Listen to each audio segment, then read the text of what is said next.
Hello and welcome to light of law. मेरे सारे BEd BTC के साथी, आप सबको सबसे पहले तो स्वतंत्रता दिवस की बहुत सारी बधाइयाँ, शुभकामनाएं। लेकिन आप कितने स्वतंत्र हैं आज़ादी के इतने सालों बाद भी, इसका फैसला आप लोग ही कीजिएगा। कल एनसीटी के चेयरमैन साहब का एक बयान आया, मैं हस्तप्रभ हूँ उस बयान से, हस्तप्रभ हूँ।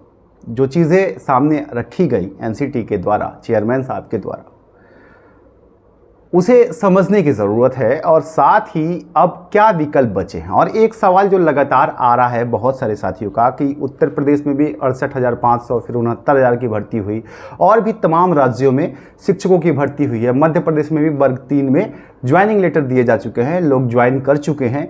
ऐसे लोग क्या नौकरी में सुरक्षित हैं? जी बिल्कुल, आप लोग सुरक्षित हैं और ये आपका जो है राइट्स जनरेट हो चुका है। मैं उसके बारे में भी आपको बताऊंगा कि आपको नौकरी से नहीं निकाला जा सकता है। अगर आपको नौकरी से निकाला जाएगा तो आपके राइट्स हैं, आपको कोर्ट रीएस्टेट करेगी ही करेगी, क्योंकि फैसले में आपको निकालने की बात नहीं की गई। इसको लेकर के आगे आते हैं, लेकिन फिलहाल बात कर लेते हैं एक बार एनसीटी की चेयरमैन साहब की बयान की, और साथ ही अब आपके पास, हम लोग के पास बीएड को लेकर के क्या विकल्प बचे हैं उसको लेकर के बात करना है। और रिव्यू पिटीशन की जहां तक बात है, एनसीटी क्या रिव्यू के लिए जा रही है कि नहीं जा रही है, इन तमाम पक्षों पर आप लोगों से बात कर लेते हैं।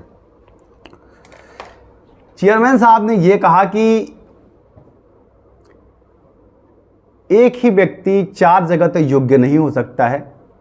ज़्यादा मेहनत करेगा, 1 से 2 साल मेहनत करेगा तो वो 2 जगह के लिए योग्य हो सकता है, लेकिन 4 जगह के लिए योग्य नहीं हो सकता है। कितने आसानी से अपने ही द्वारा बनाई गई गाइडलाइन को आपने गलत बता दिया। सुप्रीम कोर्ट के फैसले के बाद आप ही ने तो ये नियम बनाया था। अपने ही गाइडलाइन को डिसऑन करना, और जिस तरीके से आपने डिसऑन किया है, डिसऑन करने के बाद आपने तो बस एक लाइन बोल दी, लेकिन नुकसान तो उन लाखों बीएड वालों का हो गया जो 2018 से 2023 तक सिर्फ इसलिए बीएड कर लिए क्योंकि आपने कहा था कि बीएड कर लो, हम तुमको प्राइमरी में टीचर बना देंगे, ब्रिज कोर्स हम करवा देंगे, ऊपर से सैलरी के साथ ब्रिज कोर्स करवा देंगे, टेंशन मत लो, तुम प्राइमरी में टीचर बनोगे। और उसके बाद भर्तियां जो आई उसमें बीएड के बच्चे प्राइमरी में टीचर बने भी आपके गाइडलाइन के तहत। और आज आप कह रहे हैं 5 साल बाद कि सुप्रीम कोर्ट अगर कह रही है तो ठीक है भाई, 4 जगह से तो नहीं बन सकता है। तो क्या ये दिमाग आपके पास उस वक्त नहीं था जब आपने ये नियमावली बनाई, जब ये गाइडलाइन दिया आपने, तब आपके पास ये सोच नहीं थी कि भाई 4 जगह कैसे करें? बनाया तो आप ही ने था ना। एनसीटी का ही नियम है ना जिसकी वजह से आज ये इतनी बड़ी समस्या आई है। इसके पहले भी बीएड शामिल नहीं होते थे, तो आपने क्यों बनाया ऐसा नियम? और आज जिन बच्चों के पास डीएलएड की डिग्री नहीं है, बीटीसी की डिग्री नहीं है, उन्होंने बीएड इसलिए किया कि उनको प्राइमरी में टीचर बनना है, पर बीएड कर लेते हैं ताकि अगर ऊपर मौका आए, क्योंकि भर्तियां तो आप लोग देते नहीं हो और सवाल पूछने की हिम्मत इस तरीके से है नहीं किसी की खुल के कि कोई एनसीटी से सवाल पूछ ले। लेकिन मैं तो पूछूंगा भैया, क्योंकि गलती इसमें उन बच्चों की क्या है। बहुत सारे बीटीसी के साथी नाराज हो रहे हैं। जरा सोचिए, एनसीटी ने कह दिया, कल बीटीसी के साथियों को यह कह दिया जाए कि आपको प्राइमरी में जिनको टीचर बनना है उनके पास जो है बीएड की डिग्री होनी चाहिए, तो आप क्या करेंगे? और कहने वाली एजेंसी कौन है? एनसीटी ही तो है। मेरा सवाल यह है, समझिए, कल अगर डीएलएड की जगह पे, बीटीसी की जगह पर एनसीटी कहे कि प्राइमरी का टीचर जिनको बनना है वो जो है बीफार्मा करेंगे, एक लॉजिकल बात कर रहा हूं, बीफार्मा करेंगे, तो बच्चे बीटीसी करेंगे या बीफार्मा करेंगे? आप बताइए। वो तो बीफार्मा करके बैठ जाएंगे ना, क्योंकि भाई उनको टीचर बनना है तो बीफार्मा करना जरूरी है। और फिर उसके बाद 5 साल बाद आप कहेंगे नहीं नहीं, बीफार्मा तो गलत बात है, बीफार्मा करके कोई टीचर थोड़ी ना बन सकता है, उसके लिए तो बीटीसी ही करना पड़ेगा। तो जो 5 साल जो बच्चे बीफार्मा इसलिए कर लिए क्योंकि तय करना तो आपका काम है। एनसीटी वो एजेंसी, आप तय करते हैं कि बच्चे कैसे बनेंगे, टीचर कैसे बना जाएगा, आपका अनुसरण करना बच्चों का काम है, अभ्यर्थियों का काम है। आपने जो गाइडलाइन दी उसके तहत बच्चों ने काम कर लिया और आज आप डिसोन कर दिए कि भैया ठीक है, बात सही है। तो ये गलती किसकी? क्या आपका काम है? आपके पास इतना बड़ा टीम है, झुआ है, विशेषज्ञ हैं, आपको नहीं पता था कि ये प्रॉब्लम हो सकती है? अगर आज आप कह रहे हैं कि 4 जगह पे बीएड एलिजिबल नहीं हो सकता है, तो उस दिन जब नियमावली बना रहे थे तो किसी और ने बनाया था आपका। और आज आप इन 5 साल के इन बच्चों को उठा के कचड़े में डाल दिया, जिन्होंने इसलिए कर लिया क्योंकि आपकी बात मान ली, आपकी बात पे भरोसा कर लिया एनसीटी। और आपके ऊपर ना भरोसा करे तो किस पे करे? मेरा मुद्दा सिर्फ यही है कि कल अगर बीटीसी को कहा जाए कि अगर प्राइमरी में टीचर बनना है, एनसीटी एक गाइडलाइन लाए कि अगर प्राइमरी में टीचर बनना है तो आप बी फार्मा कीजिए, तब हम आपको प्राइमरी टीचर, तो कल से आप बीटीसी करेंगे या बी फार्मा करेंगे। और अगर आप बी फार्मा करेंगे और 5 साल बाद कह दिया जाए कि नहीं बीटीसी जो होगा वही टीचर बनेगा, तो आपके पास तो बी फार्मा की डिग्री, आप जीवन में कभी टीचर ही नहीं बन पाएंगे। या फिर आप 2 साल और पढ़िए, बीटीसी कीजिए, फिर एडमिशन लीजिए, तो आपके जीवन का 5 साल निकल गया, आपकी तैयारी निकल गई, इस बीच में भर्तियां निकल गई, आपको जो नौकरी मिली थी वो आपके हाथ से चली गई, और इस स्थिति में आप डिसऑन कर देते हैं। तो ये बात जेन्युइन है कि नहीं, और ये कितना गलत कल्चर सेट किया जा रहा है। आवाज इस पे उठाया रहा हूं मैं। लड़ाई ये है कि आपके ऊपर जिम्मेदारी है, आपने क्यों नहीं उस वक्त ठीक तरीके से इसको संशोधित किया, क्यों, और अब जब नहीं किया है तो इन 5 साल में जो आपकी गलती का सजा बीएड क्यों भुगतेगा। आपने अपने नियमावली को ठीक से नहीं बनाया, गाइडलाइन को ठीक से नहीं बनाया, इसका पनिशमेंट बीएड क्यों भुगतेगा। यह है मुद्दा, यह है समस्या।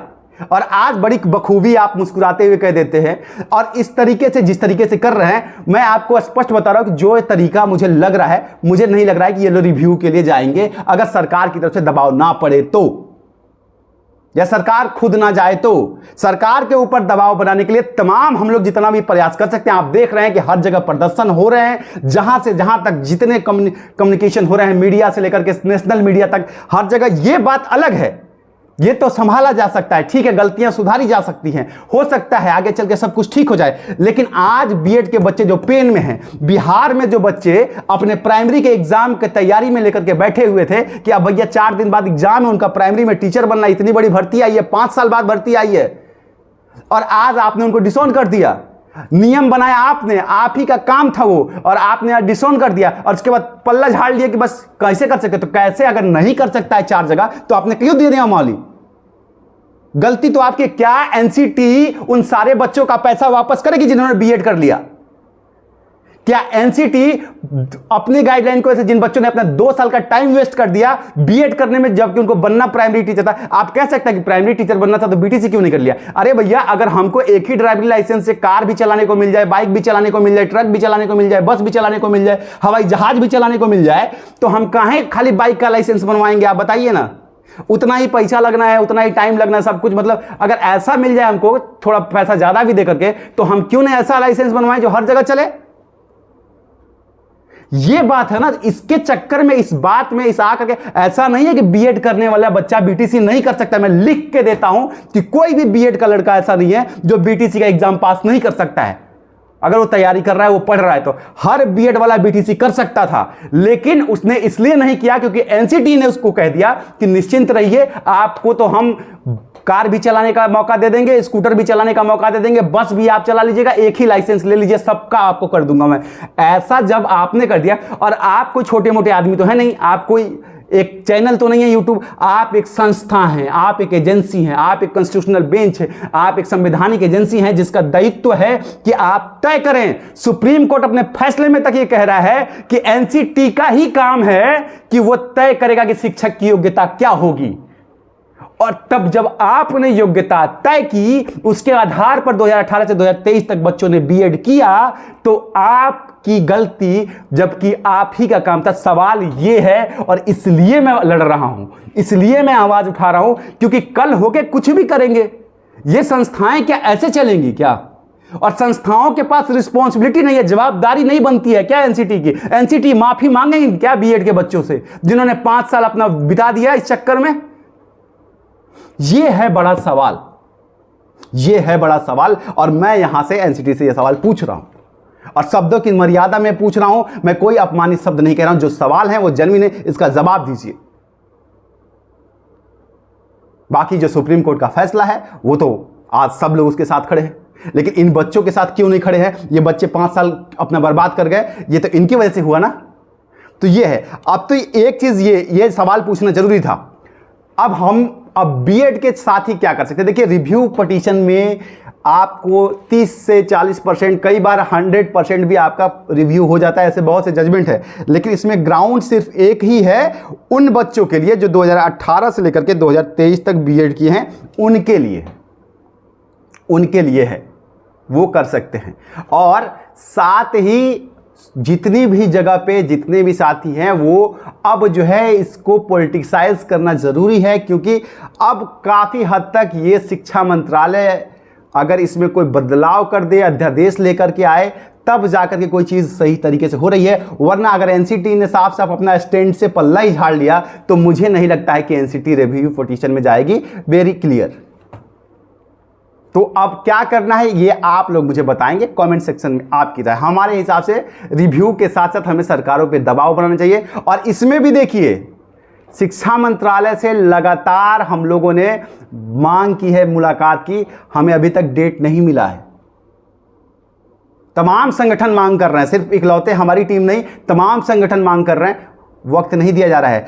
अब ट्विटर के जरिए जितना हो सके आप लोग प्रयास कीजिए, हम लोग के साथ मिलकर के प्रयास कीजिए। रिव्यू पिटीशन के लिए हम लोग तमाम जगहों पे बात कर रहे हैं। देखिए, आपको पता है कि रिव्यू पिटीशन के लिए आपको one of the best senior lawyer चाहिए, आप ऐसे नहीं जा सकते हैं। ये तमाम चीज़ें उसको लेकर के हम लोग बात कर रहे हैं कि जैसे ही मतलब हो जाए फिर रिव्यू पिटीशन के लिए हम लोग जाएंगे। तो हम अपनी लड़ाई तो लड़ेंगे, हार या जीत अलग बात है, लेकिन गलती किसी और की और सजा मिल गई इन निर्दोष बच्चों को, इनकी क्या गलती है, इनको तो कंसीडर करना चाहिए। और मैं आज भी अपनी मांग सरकार से, एनसीटी से और हर जगह यही कर रहा हूं कि इन बच्चों को जो 2018 से 2023 तक बीएड किए हैं एनसीटी की गाइडलाइन की वजह से, उन्हें आपको प्राथमिक में शामिल करना पड़ेगा, करना चाहिए। यही न्याय सम्मत है, क्योंकि इनकी कोई गलती नहीं है। बाकी आप लोग स्वतंत्र हैं, जिनको ट्रोल करना है ट्रोल कर सकते हैं, जिनको साथ आना है साथ आ सकते हैं, लेकिन जो सच है वो किसी के डर से सच बोलना मैं बंद नहीं कर सकता हूं। प्रणाम।